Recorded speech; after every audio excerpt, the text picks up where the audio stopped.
Storytelling is so ancient. Storytelling is how people have existed and passed on the messages for generations in native cultures, indigenous cultures, whatever. And we as Western culture have gotten away from storytelling. And what we're really trying to do is to get back to just our inherent roots. And what we're hoping is that people may be more responsive to work on changing sexual violence, sexual victimization, if they hear the real stories of the people who have experienced it. And people who may, for whatever reason, not see their own experience or be reluctant to get into it, may be more moved to take the step to get help and to work on it and heal.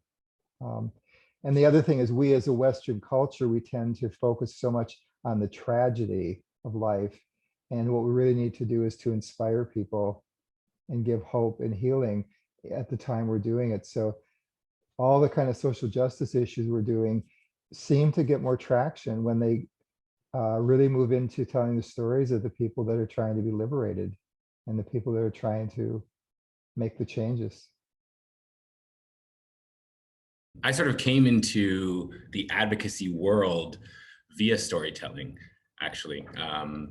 I was in group therapy for a long time with my own survivorship, and I was asked to be a part of a male victimization conference. This is like 16 years ago, when male victimization was even more taboo than it is today. And I was asked to tell my story of survival. And that's how I sort of got into it. And that's how I think I really branched out into the kind of work that I do now, because the storytelling part was what my recovery became. So telling the story, my story, it really helped make my trauma just that, a story, and not something that was happening to me or recurring or flashbacking. It really helped when I was speaking to all these people at conferences and keynote speeches and things like that, for different agencies, all different kinds of folks. After doing it over and over again, it really became, I wasn't detached from it, but it became a story. It was my story, but it became a story. And those triggers and those flashbacks and the thoughts didn't make me well up anymore or sort of go back to those moments in my life. And I really gained a lot from telling my story. And so that just progressed and progressed to the point of wanting to keep doing that and keep pushing other people to do that, because I know it's not for everybody, but it can be such a huge, huge step in recovery. I think it's liberating, and I think it's validating. And it can really open up a whole world for a lot of survivors who maybe didn't have that perspective beforehand. So for me, storytelling really propelled my own recovery forward. And without it, I don't know if I'd be here today doing what I do. One of the things that I was thinking about when you were talking, Jordan, and Jim, when you were talking earlier, was that, for me, it seems like Forge is, I don't want to say coming full circle, but we did a lot of work about 10 years ago with a project called Writing to Heal. And this feels like it's so similar, but it's kind of like, a little pumped up in a different way. So how people can reclaim their histories and their realities and blend it in a way that becomes empowering to them, rather than, totally devastating and making somebody kind of unable to function in the world. So the power of storytelling or writing or dance or music can really bring out those positive threads that allow people to heal on a really deep level.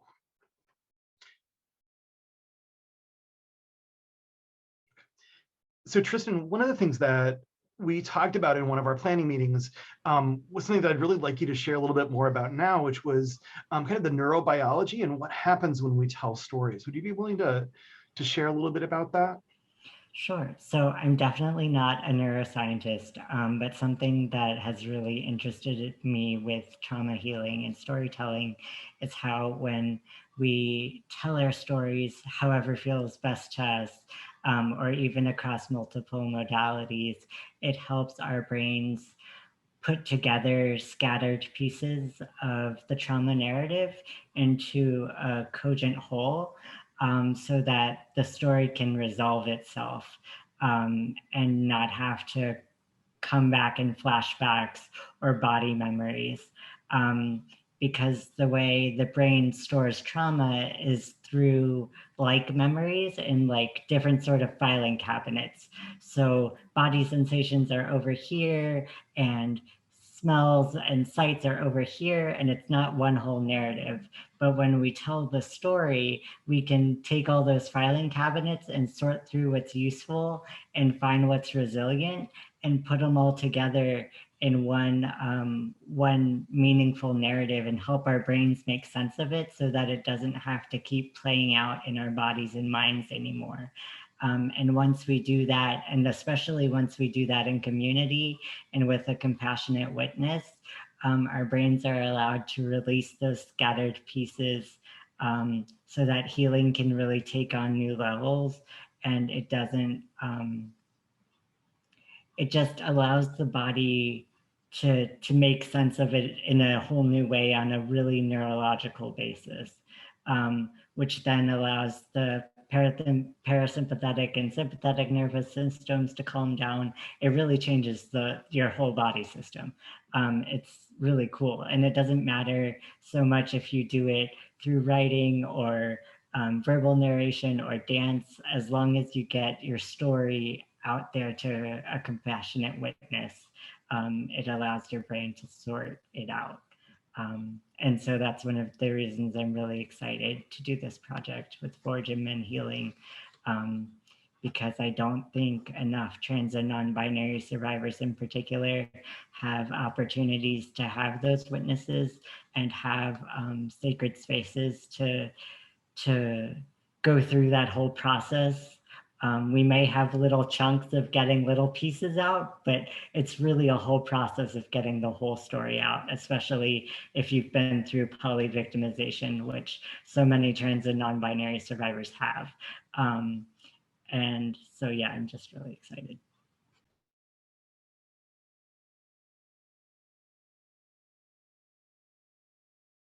Can we talk a little bit about the collaborative effort between our two organizations and why it is so incredibly beautiful, both the whole process of collaboration as well as our two specific organizations that are partnering on this?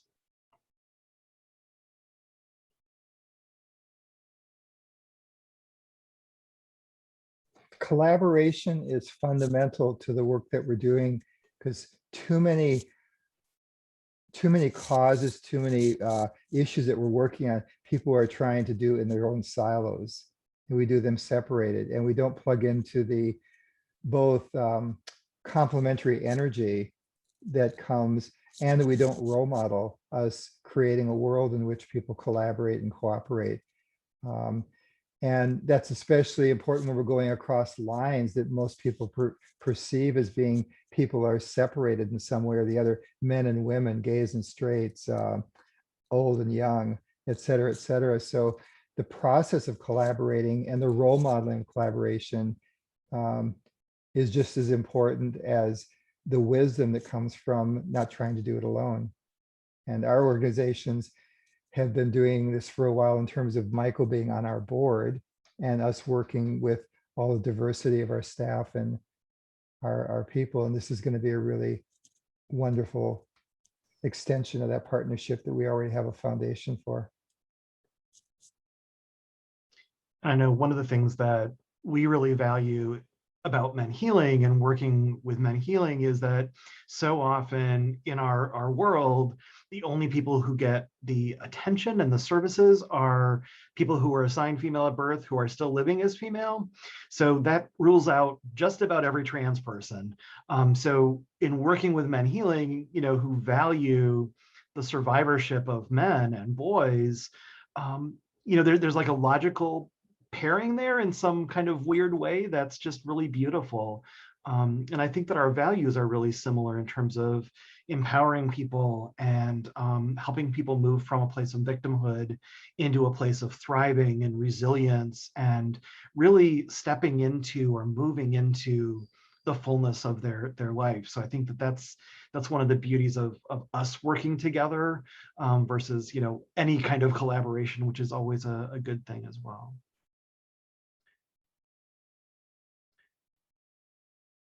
One of the things that we share in common, I expect, is that survivors, male survivors especially, live with isolation. They don't see themselves in the world, and their experiences are isolated. So one of the things that's always so powerful is the coming together in community. And I assume that's the same in the trans non-binary world. And you start adding layers of non-binary, trans, survivor, and the degrees of isolation get more and more profound. So the other thing is creating space that's going to bring people together. A recent project that we did that was similar, the survivors who went through the workshops and did the presentations, they commented that one of the most powerful parts of the experience was the camaraderie and experience they had with the other people they were going through the project together with. And they've made some really deep, meaningful relationships that will carry beyond. So I'm hoping that this will be the start of an ongoing relationship between our organizations and with the people who participate. And I think that's really, really true for trans and non-binary folks too. And you know, like you said, Jim, there's like this layering effect. So is it isolating to be trans in a mostly non-trans world? Is it isolating to be non-binary in a binary world? You know, there's so many things where trans folks feel really isolated, and there's levels of shame that get put on folks from the outside, just like there is about victimization. So I think there's a lot of comparisons and a lot of similarities between that.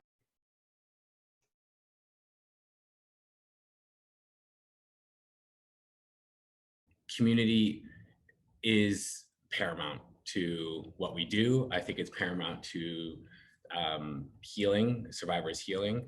None of us can do this alone. And none of us really know how powerful community is until you're in it. So, you know, when I was growing up, when I was a teenager and I was a survivor of childhood sexual abuse, you know, I honestly thought I was 1 in a million boys who this happened to. I didn't know it was 1 in 6. I didn't know any of these statistics, anything like that. In my head, it just happened to women. And when I walked into my first group therapy session and I saw other guys there, and I was like, oh shit, like these people are real. And they're here and they know what I have gone through and what I'm going through. And I don't need to explain to them, you know, it's this instant connection. And I think when people come together in those communities and in these storytelling communities, it's just uplifting. Like there's nowhere to go but up. You've got all these people who know your experience, have had similar experiences with you, by your side, helping you through this. And that is the most powerful part of healing. Nobody can do this alone.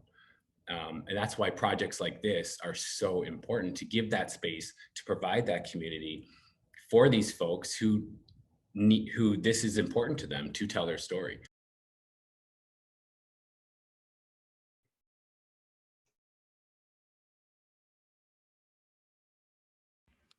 I really appreciate what Jordan said about the shared language. I feel like so much of my life is spent explaining what it means to be non-binary, or for me to be disabled, or for me to be a survivor, and just so many things that I have to constantly explain myself. But when I'm in a room with other survivors, there's just that shared language of like not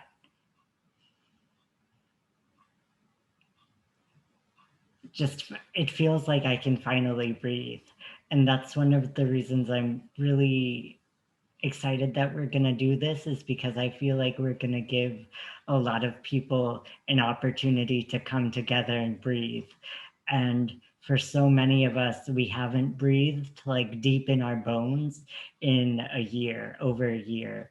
And I think that's something that we haven't really talked about yet, is how, for at least for me, storytelling is a really embodied experience. Like, I can tell the story of my trauma from my head really easy, but it's cold and it's dead and it's hard and it's not mine. But like when I get together with other survivors and I have time to breathe and sink in into my body and I have support to do that, it's a completely different story. And I can really metabolize that and like grieve and heal. And it's beautiful. And I feel like that's the kind of space we're going to create. And I'm so grateful for it.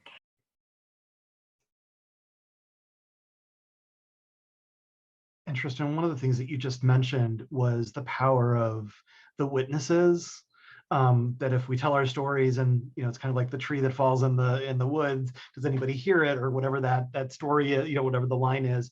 But if we as survivors tell our story and nobody's listening, nobody's witnessing, is there power in that? And I think that part of this project, because it's an outward facing project, it's going to be shared with others. How does that inherently help multiple survivors healing? So not just the people that are directly telling their stories, but those who are listening who have their own stories.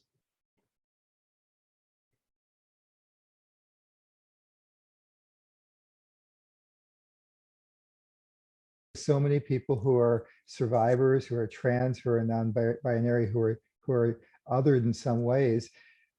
We have the experience that no one wants to hear us. We have the experience inherently that someone asks a question, but they really don't want to hear the answer. They don't really want to know what we're doing. So this kind of forum is going to create a place for people to sit and be an audience. And we'll probably say in the project, the listeners and the audience are just as important as the speakers, because that's part of community too, is knowing that we're with people who are willing to listen and hear. And you feel that energy. That's a whole body experience being a listener.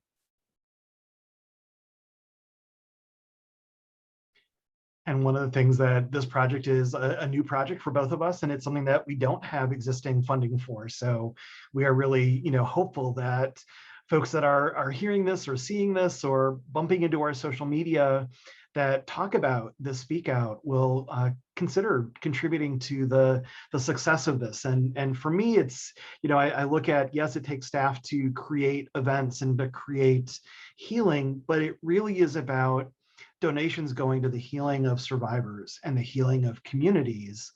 And there are lots of ways that happens, but it takes a lot of that back end support to get to the point where survivors can actually reach that place of healing by the work that we're doing that nobody sees, to make that possible.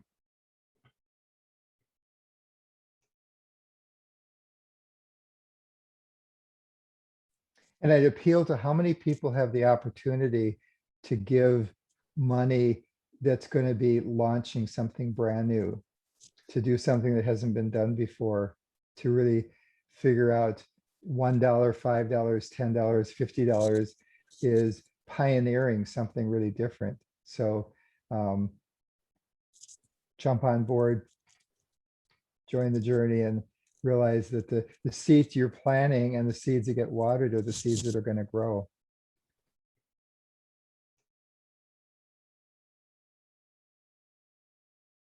One of the other things that we chatted about in one of our planning meetings too was the ways that this project can give to the survivors that are participating.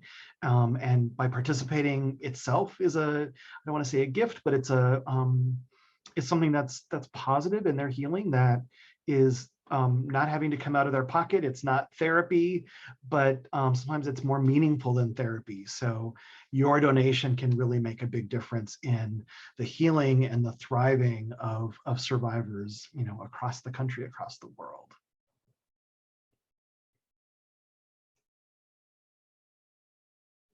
I was thinking earlier today about how a donation of like equal to the cost of a therapy session would be a great thing if somebody is able to donate $150, that it would be like a therapy session, like one therapy session for somebody.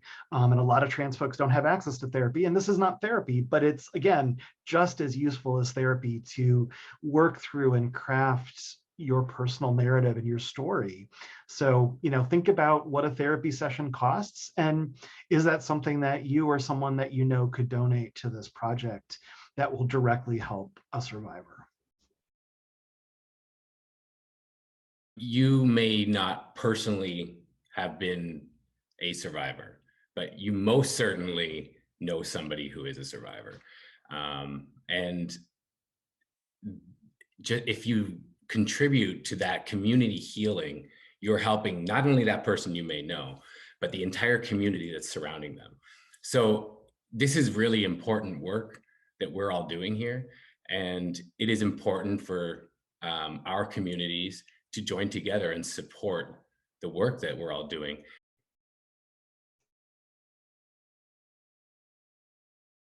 One man's healing creates a generation of change. Right. And that's exactly right. We can't, by helping one person heal, you are knocking that domino down for everybody in their ecosystem, and that's worth giving money to. You are helping not just us to put together a project, you're helping all the survivors that are going to be participating in the project, you're helping all of their family members, you're helping all of their friends. And it's a domino effect. It's that one drop in the water creating that huge ripple. It's so important. And it's a few bucks here and there from you can really launch this huge tidal wave. So give if you can. Our tagline for Men Healing is inspiring hope, changing lives. And especially right now in this year, all the legislatures, all the people who are trying to take away the lives of trans and non-binary people, all the people who are trying to disrupt the changes happening. Money here, we're going to be stepping boldly out in front and being as visible and as proactively pushing back just by doing this project. So money that's given to here will counteract the destructive efforts of other people who are trying to make trans, non-binary, and survivors invisible. And right when they want us to go away, give your money, and we're going to push back and stay front and center. Exactly. And I think that, what Jordan says, what Jim just said, it does disrupt things like generational trauma and historical trauma. And, the world has been a really chaotic place for the last many years. And like Jim just mentioned, it's been a rocky time where people are engaging in anti-trans legislation and lots of things that are adding additional layers of trauma on top of already traumatized people who've experienced a lot. So we know that this project does make a difference, will make a difference, and it goes beyond just the people that are involved in this particular concrete defined project, but it will have really long-lasting impact for so many of us.